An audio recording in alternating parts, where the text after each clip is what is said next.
আসসালামু আলাইকুম এভরিওয়ান, সবাইকে স্বাগতম টেকনিক্যাল স্টাডি বেজে। আশা করি সকলেই ভালো আছেন। আগামী 30 ডিসেম্বর বাংলা 2 পরীক্ষা, তাই না? এই পরীক্ষাতে ভালো করার জন্য আমাদের একটা বেটার প্রিপারেশন দরকার।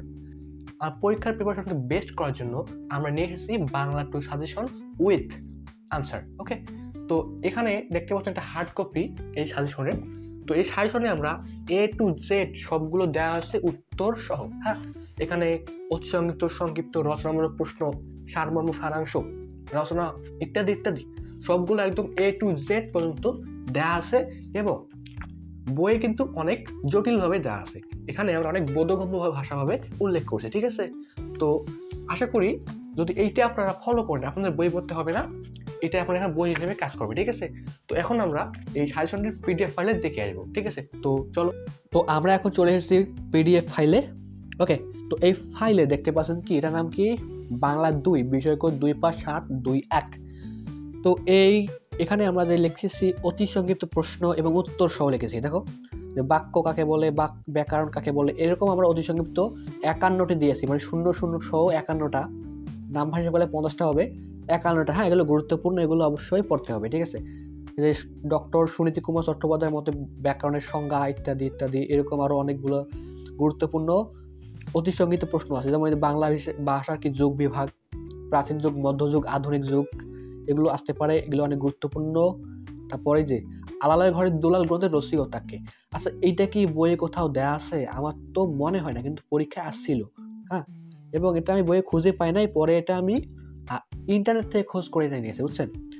তারপর কি বাংলা ভাষার আদি নিদর্শন কি চলতাম জানি আমরা।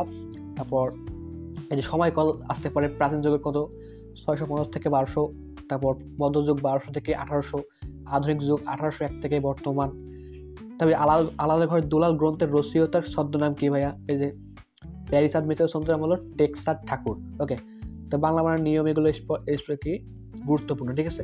দত্তবিধান, সত্যবিধান, স্পর্শ, ধ্বনি, তারপর অন্তস্থ বর্ণ, যুক্ত বর্ণ, তারপর কি বর্ণগুলো উচ্চারণের স্থান, তারপর দ্বিস্বর স্বরধ্বনি, নাসিকা বর্ণ, যৌগিক স্বরধ্বনি, বর্ণমালা, আনুনাসিক ব্যঞ্জন ধ্বনি, বর্ণ, মৌলিক স্বরধ্বনি কয়টি ও কি কি? কয়টি? 7টি। অ, আ, এ, ই, উ, এ, ও। তারপর চোখ শব্দের 4টি প্রতিশব্দ, এটা আসতে পারে। লোচন, নয়ন, নেত্র, অক্ষি, এগুলো পয়েন্ট দিবেন। ওকে, এগুলো এটা মুখস্থ করার বিষয়, কিন্তু এখানে বইয়ের থেকে তুলনামূলকভাবে আমি একটু বোধগম্যভাবে এখানে লিখে দিয়েছি, বোধগম্যভাবে এখানে উপস্থাপন করার চেষ্টা করেছি, যাতে করে খুব সহজেই মাথায় এটা সেট হয়ে যায়। ওকে, তো এরকম আমরা এখানে গুরুত্বপূর্ণ এরকম কয়টা দিচ্ছি, যেন 51টা অতি সংক্ষিপ্ত প্রশ্ন এখানে দেওয়া হয়েছে, ঠিক আছে? 51টা প্রশ্ন দেওয়া আছে। তারপরে আসি সংক্ষিপ্তের মধ্যে। সংক্ষিপ্তে কি ব্যাকরণের বিষয়বস্তু কয়টি, এগুলো আলোচনা করতে হবে। তো এখানে জাস্ট কি আপনারা দেখে নেবেন, সুন্দরভাবে মাথার মধ্যে সেট আপ করে নেবেন, এগুলো মুখস্থ করার কোনো বিষয় না, মুখস্থ করার দরকারও নেই। জাস্ট আপনারা ধারণা নেবেন এবং ওই ধারণাটা পরীক্ষায় লিখে দিয়ে আসবেন যতটুকু পারেন, ঠিক আছে? তার ধ্বনিতত্ত্ব সম্পর্কে আলোচনা, বাক্যতত্ত্ব সম্পর্কে আলোচনা, রূপতত্ত্ব সম্পর্কে আলোচনা, এগুলো আসতে পারে। তবে সাধু ও চরিত্র ভাষার মধ্যে পার্থক্য আসতে পারে, এটুকু আপনি পাবেন, এগুলো আমি ছোট থেকে বলেছি না? তো সভ্যতা ও সংস্কৃতির প্রাণ শক্তি কি? সভ্যতা সংস্কৃতির ভাষা কি? ভাষা হলো কি? সভ্যতা ও সংস্কৃতির প্রাণ শক্তি, ঠিক আছে? এগুলো কিছু ব্যাখ্যা করে দিবেন। আঞ্চলিক ভাষা বৈশিষ্ট্য, সবগুলো কিন্তু আমরা উত্তর সহকারে দিয়ে দিচ্ছি। এখানে আমি ক থেকে চন্দ্রবিন্দু পর্যন্ত সবগুলোই দেওয়া আছে উত্তর সহ একদম। আপনাকে এটা ফলো করলে বা এটা পড়লে, জাস্ট এই পিডিএফটা পড়লে আপনার বই লাগবে না। আর আরও ভালো হয় যদি আপনি এটাকে প্রিন্ট করে পড়তে পারেন। তো প্রিন্ট করলে 80 টাকার মতো লাগতে পারে, ঠিক আছে? তাহলে কিন্তু আরও ভালো হয়, কারণ মোবাইলে পড়া কিন্তু একটু অস্বস্তিকর লাগতে পারে, ঠিক আছে? তারপরে সাধু চরিত্র ভাষা ব্যাখ্যা, ভাষা 3টি প্রধান গুণ, এগুলা ইম্পর্টেন্ট পড়ে নেবেন, এগুলো গুরুত্বপূর্ণ। হ্যাঁ, ঘোষ, অঘোষ ধ্বনি, স্বল্পপ্রাণ, মহাপ্রাণ, তারপর প্রমিত বাংলা বানানের নিয়ম, বানানের শুদ্ধ রূপ, এই যে এগুলো শুদ্ধ রূপ, এগুলো ভালোভাবে দেখে যান। সর্বজনীন, অশেষ, আনুষঙ্গিক, বিপণী, কৃষকগণ, সমীচীন, উপরোক্ত, মুর্মুষ, মনোনয়ন। আমি এখানে আপনাদের সুবিধার জন্য এখানে অর্থগুলো দিয়ে দিচ্ছি, যাতে আপনারা খুব সহজেই বুঝতে পারেন যে কোনটা কি। ওকে, যেমন সর্বজনীন মানে জনগণের, অশেষ মানে অনেক, আনুষঙ্গিক মানে কি? সঙ্গে জড়িত, বাজার কি? বিপণী মানে বাজার, কৃষকগণ মানে কৃষি কর্মীরা। এগুলো আমি অর্থ সহ দিয়ে দিয়েছি যাতে বুঝতে সুবিধা হয়, ঠিক আছে? আচ্ছা, এগুলো পড়ে নেবেন। তারপরে আধুনিক বাংলা বানানের 3টি নিয়ম, এগুলো পড়ে নেবেন। তারপর বাংলা একাডেমির প্রণীত 3টি নিয়ম পড়ে নেবেন, বিশুদ্ধ উচ্চারণের প্রয়োজনীয়তা, এগুলো গুরুত্বপূর্ণ। হ্যাঁ, এগুলো ভালোভাবে পড়ে নেবেন। তো এভাবে আমার সম্ভবত সংক্ষিপ্ত দেওয়া আছে 34টি প্রশ্ন। এগুলো আমি কিন্তু মুখস্থ করতে বলতেছি না, মুখস্থ করার বিষয়গুলো আছে, যেগুলো তত্ত্ব এগুলো তো মুখস্থ করতে হবে, কিন্তু যেগুলো তত্ত্ব না, যেমন এটা কি বাক্যের আকাঙ্ক্ষা, বুঝে গেছি কি, জাস্ট আপনারা ধারণা নিয়ে লিখে দিয়ে আসবেন, ঠিক আছে। সারাংশ, সারমর্ম, এর পার্থক্য কি, এগুলো আসতে পারে। তাই ভাব সম্প্রসারণ লেখার নিয়ম, এগুলো পড়ে যাবেন, ঠিক আছে। তারপর প্রতিবেদন কি, প্রতিবেদন কয়টি অংশ, এগুলো পড়ে নেবেন, এগুলো লেখা দেওয়া হয়েছে সুন্দরভাবে। হ্যাঁ, তো এখানে সম্ভবত 34টা অতি সংক্ষিপ্ত প্রশ্ন দেওয়া আছে, 34টা সংক্ষিপ্ত প্রশ্ন এখানে দেওয়া আছে, ঠিক আছে। এবার আছে কিছু গুরুত্বপূর্ণ এক কথায় প্রকাশ। তো এগুলো অনেক গুরুত্বপূর্ণ এক কথায় প্রকাশ, এগুলো আসতে পারে। যেমন অশ্বের ডাক, এগুলো কিন্তু সম্ভবত সংক্ষিপ্ত অথবা অতি সংক্ষিপ্ত আসতে পারে। যেমন অশ্বের ডাক, রেস্ট্রা, এগুলো কিন্তু অনেক গুরুত্বপূর্ণ এক কথায় প্রকাশ, এগুলো আপনারা অবশ্যই পড়ে যাবেন, ঠিক আছে। তারপর আসি হলো, তারপর কি, এগুলো পড়ে যাবেন, এর সবগুলো এক কথায় প্রকাশ, ঠিক আছে। তারপর কিছু গুরুত্বপূর্ণ বাগধারা আসে, তো এগুলো বাগধারা, এগুলো ভালো পড়ে যাবেন। আমি এখানে বাগধারা দিয়েছি, বাগধারার অর্থ দিয়েছি, এবং সাথে কি একটা সঙ্গে একটা কি দিয়েছি, আমি উদাহরণ একটা বাক্য দিয়েছি, ঠিক আছে। এগুলো অনেক গুরুত্বপূর্ণ, এগুলো পড়ে নিবেন। এরপর আসি আমরা হলো রচনামূলক প্রশ্ন।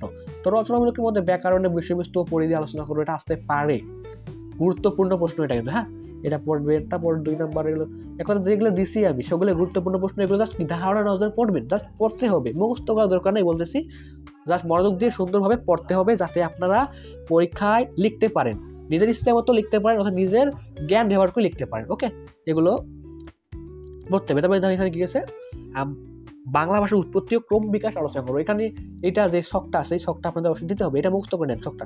প্রথমে এখানে ইন্দো ইউরোপীয় হইতো। হ্যাঁ, এখানে ইন্দো ইউরোপীয় হইতো, আমি জাস্ট ইউরোপীয় লিখছি মনে হয়, ইন্দোটা লিখতে ভুলে গেছি। ইন্দো ইউরোপীয় আর্য ভাষা খ্রিস্টপূর্ব 5000 বছর আগে থেকে ছিল। ওখানে কি 2টা প্রধান শাখা ছিল, কেন্তম এবং শতম। শতম থেকে আবার 4টা শাখা ছিল, কেন্তমের হিসাব বাদ যখন শতমে আলোচনা করি। শতম থেকে 4টা শাখা, আলবানিক, আরমানিক, বাল্টো স্লাভানিক এবং আর্য। এটা খ্রিস্টপূর্ব 3500 বছর আগে। হ্যাঁ, তারপর খ্রিস্টপূর্ব 2500 বছরে কি আসছে, আর্য থেকে কি হয়েছে আবার 3টা শাখা, ইরানিক, দার্দিক এবং ভারতীয় শাখা। এই ভারতীয় শাখা কত, খ্রিস্টপূর্ব 1200 থেকে। ভারতীয় শাখাতে কি আছে, সংস্কৃত আছে, ওখান থেকে আসছে এবার প্রাচীন প্রাচ্য, গৌরী প্রাকৃত, তারপর গৌরী অপভ্রংশ, বঙ্গকামরকি, তারপরে বাংলা ভাষা আসছে 650 খ্রিস্টাব্দে, ঠিক আছে। এই শখটা আপনারা মুখস্থ করার ট্রাই করবেন, এই শখটা কিন্তু আসতে পারে, অনেক গুরুত্বপূর্ণ। হ্যাঁ, এবং এই শখটা যদি বর্ণনা করেন তাহলে কিন্তু আপনাদের হয়ে যাবে, এই শখটা বর্ণনা করলে কিন্তু আপনার একটা রচনা প্রশ্নের উত্তর হয়ে যাবে, ঠিক আছে। তো ভাষারীতি কত প্রকার ও কি কি উদাহরণ আলোচনা করে, এগুলো গুরুত্বপূর্ণ, এগুলো পড়ে নেবেন, ঠিক আছে। ওকে, তো এরকম সম্ভবত আমি 10টা রচনা প্রশ্ন দিয়েছি। 10টা রচনামূলক প্রশ্ন ভালো করে পড়ে যাবেন, জাস্ট বলছি পড়ে যাবেন, জাস্ট ধারণা নিয়ে যাবেন ভালোভাবে, জাস্ট আপনারা লিখতে পারেন। ওকে, আচ্ছা, তো কয়টা আছে রচনামূলক প্রশ্ন দেখি, 9, 10, বক্তৃতা কি 10, 11টা দেওয়া আছে। ওকে, 11টা প্রশ্ন দেওয়া আছে, রচনামূলক 11টা দেওয়া আছে। এবার আসে ভাব সম্প্রসারণ। ভাব সম্প্রসারণ কি, প্রাণ থাকলে প্রাণী হয়, কিন্তু মন না থাকলে মানুষ হয় না। এইটা সম্ভবত আমরা কিন্তু আমাদের যে বাংলা 2 বইটা আছে এখানে খুঁজে পাওয়া যায় নাই, তাই এটা সংগ্রহ করে দেওয়া হয়েছে, ঠিক আছে। তো এটা পড়তে পারেন, এটা গুরুত্বপূর্ণ। তারপর কি, দুর্যোধন বিদ্যালয় পরিচয়, এগুলো পড়ে আসছি, এগুলো তো আমাদের কোনো ব্যাপার না, ঠিক আছে, এগুলো তো পড়ে আসছি ছোটো থেকে। তারপর শিক্ষাজাত মেরুদণ্ড, এগুলো পড়ে আসছি। তারপর কি, স্বাধীনতা অর্জনের চেয়ে স্বাধীনতা রক্ষা করা কঠিন, এটা কিন্তু আমাদের বর্তমান প্রেক্ষাপট যা চলতেছে, এটা কিন্তু বর্তমান প্রেক্ষাপটের সঙ্গে একদম মিলে যায়, এইটা আসতে পারে, অনেক গুরুত্বপূর্ণ, ঠিক আছে। তারপর সুশিক্ষিত লোক মানে স্বশিক্ষিত। ওকে, তারপর বক্তৃতায় আসি। বক্তৃতা কি, বিজয় দিবস উপলক্ষে একটি ভাষণ বা বক্তৃতা। এই বক্তৃতা, ভাষণ, আবেদনপত্র, চিঠি যেগুলো আছে, এগুলো জাস্ট কি স্যাম্পল দেওয়া রয়েছে, আপনারা জাস্ট ধারণা নেবেন যেগুলো কীভাবে লেখা যায়, মানে এগুলো যে ফরম্যাটটা জাস্ট একটা ফরম্যাট দেওয়া রয়েছে, আপনারা এই ফরম্যাটেই ওখানে লিখে দেবেন, ঠিক আছে। যেটাই আসুক আপনারা জাস্ট আপনাদের ব্রেন ব্যবহার করে লিখে দেবেন, এখানে মুখস্থ করার কোনো বিষয় নাই। তো সারাংশ কি, এগুলো গুরুত্বপূর্ণ, এগুলো আসতে পারে, এগুলো ভালোভাবে দেখে যাবেন, পড়ে যাবেন, ঠিক আছে। তারপর সারমর্ম আসি। সারমর্ম সম্বন্ধে 5টা দেওয়া আছে, এগুলো পড়ে যাবেন, গুরুত্বপূর্ণ। তারপর কি আছে, প্রতিবেদন রচনা। মাদকাসক্তির কুফল সম্পর্কে সংবাদ প্রকাশের জন্য একটা প্রতিবেদন লিখতে হবে। এগুলো কিন্তু জাস্ট বলছে মাদকাসক্তি, এটা অন্য কিছু থাকতে পারে, তাই আপনাদের কি সৃজনশীলতা হতে হবে, যা আসে সেটা দিতে পারি। এখানে শুধুমাত্র কি করছি, আমি ফরম্যাটটা লেখাই দিয়েছি, ঠিক আছে। ওকে, তারপর কি আছে, এটা আসতে 21শে বই মেলার উপলক্ষে প্রতিবেদনটা আসতে পারে। ওকে, তারপর চাকরির আবেদনপত্র মানে কি সিভি, এটা তো আমরা করছি আমরা ইংলিশে, তো বাংলায় কি পারবো না? আমরা ছোটো থেকে করেছি, এগুলো পারবো, ঠিক আছে। এগুলো তার ফর্মেট দেওয়া আছে, এগুলো পড়ে নেবেন। এটাকে সিভি, জীবন বৃত্তান্ত, এখানে নাম এখানে মুখস্থ করে রাখেন, যেখানে সমস্ত 16টা প্রশ্ন দিতে পারেন, 16টা পয়েন্ট বা 15টা পয়েন্ট এরকম দেওয়ার চেষ্টা করবেন, ঠিক আছে, তাহলে কিন্তু ভালো মার্ক পাবেন। তারপর চাকরিতে যোগদানপত্র, এটা গুরুত্বপূর্ণ, এটা আসতে পারে অথবা সিভি আসতে পারে, অর্থাৎ চাকরিতে যোগদানপত্র, সিভি, তারপর চিঠিপত্র, ইমেল, এখান থেকে একটা আসতে পারে, ঠিক আছে। এগুলো ভালোভাবে দেখে যাবেন, নিয়মগুলো ভালো করে যাবেন, স্মারকলিপি এগুলো কিন্তু একটা আসতে পারে। ওকে, তারপরে ইলেকট্রনিক্স মেল মানে কি ইমেল এটা আসতে পারে না আসতে পারে, কিন্তু ইমেল বললাম, ইমেল, চিঠি, স্মারকলিপি, যোগদানপত্র, সিভি এগুলো থেকে একটা মাত্র আসবেই। ওকে, তারপর প্রবন্ধ রচনা, এখানে আমরা যেটা বর্তমান প্রেক্ষাপটের জন্য গুরুত্বপূর্ণ যেগুলো আসতে পারে ওগুলো দিব, ঠিক আছে। যেমন দেশপ্রেম, এটা আসতে পারে, এটা দিয়েছি এখানে। তারপরে দেওয়া হলো, এবং এগুলো কিন্তু অনেক বোধগম্যভাবে দেওয়া আছে, অনেক সহজভাবে দেওয়া আছে, ঠিক আছে। বই কিন্তু অনেক জটিলভাবে দেওয়া আছে, সবগুলো যে আমাদের বিষয়টা দেখালাম সবগুলো অনেক সহজভাবে দেওয়া আছে, বোধগম্যভাবে দেওয়া আছে, তাদের সহজেই বুঝতে পারে, ঠিক আছে। ওকে, তবে কর্মমুখী শিক্ষা, এটা আসতে পারে বর্তমান সময়ের প্রেক্ষাপট, এটা কিন্তু অনেক গুরুত্বপূর্ণ বিষয়। মাদক শক্তির কুফল প্রতিরোধে করণীয়, এটাও গুরুত্বপূর্ণ, এটা আসতে পারে। তো এগুলো আজকে দেখে যাবেন, বলছি মুখস্থ করার দরকার নেই। ইন্টারনেট আজকের বিশ্ব, এটা গুরুত্বপূর্ণ। কম্পিউটার, এটা গুরুত্বপূর্ণ। হ্যাঁ, তারপর বন্যা কবলিত বাংলাদেশ, এটা কি বর্তমান প্রেক্ষাপট, মানে যেটা আমাদের সাম্প্রতিক যে ঘটনাটা, এটা আসতে পারে বন্যা কবলিত বাংলাদেশ। অথবা আরো একটা আমাদের নতুন একটা কি রক্তাক্ত জুলাই, মানে কি আমাদের ঐতিহাসিক যেটা বলা যায় কিন্তু, হ্যাঁ, যেটা আমাদের সম্প্রতি ঘটে গেল, কোটা আন্দোলন বা গণ অভ্যুত্থান, এটা অনেক গুরুত্বপূর্ণ বর্তমান সমাজে দিতে পারে, হ্যাঁ দিতে পারে, কিন্তু এজন্য এটা পড়ে যাবেন। এটা সম্পর্কে আমি এটা কিন্তু নিজেই অনেক রিসার্চ করে, অনেক মানে ডেটা থেকে সংগ্রহ করে এটা তৈরি করেছে, ঠিক আছে। তো এখানে কয়টি পয়েন্ট দেওয়া আছে? ভূমিকা, গণ অভ্যুত্থানের সূচনা, এটা পরে শুনে একটা গণ অভ্যুত্থানের সূচনা 2024 সালে 5 জুন বাংলাদেশ সুপ্রিম কোর্টের হাইকোর্ট বিভাগ 2018 সালের 4 অক্টোবর জারি করা কোটা পরিপত্রকে অবৈধ ঘোষণা করে। ওকে, মানে কি যেটা সম্ভবত এটা হইতে পারে যে 2018 সালে কিন্তু কোটা বাতিল করা হয়েছিল না, ওইটাকে অবৈধ ঘোষণা করে নতুন আবার একটা কোটা তৈরি করছিল মুক্তিযুদ্ধের জন্য 30% কোটা। তবে কি এরপর কোটা সংস্কার আন্দোলন নতুন করে জোরালো হয়, তবে সরকার এই আন্দোলন দমন করতে শুরু করলে এটি অসহযোগ আন্দোলনের রূপ নেয়। জুলাই মাসে আন্দোলন তীব্রতর হয়, শিক্ষার্থীরা বিভিন্ন বিশ্ববিদ্যালয় ও কলেজে বিক্ষোভ ও প্রতিবাদে অংশগ্রহণ করে থাকতেন। তাদের দাবি ছিল কোটা সংস্কার, স্বৈরাচারী শাসনের অবসান এবং গণতন্ত্র প্রতিষ্ঠা। 5 আগস্ট 2024 তারিখে ছাত্র জনতার গণ অভ্যুত্থানের তীব্রতর হয়।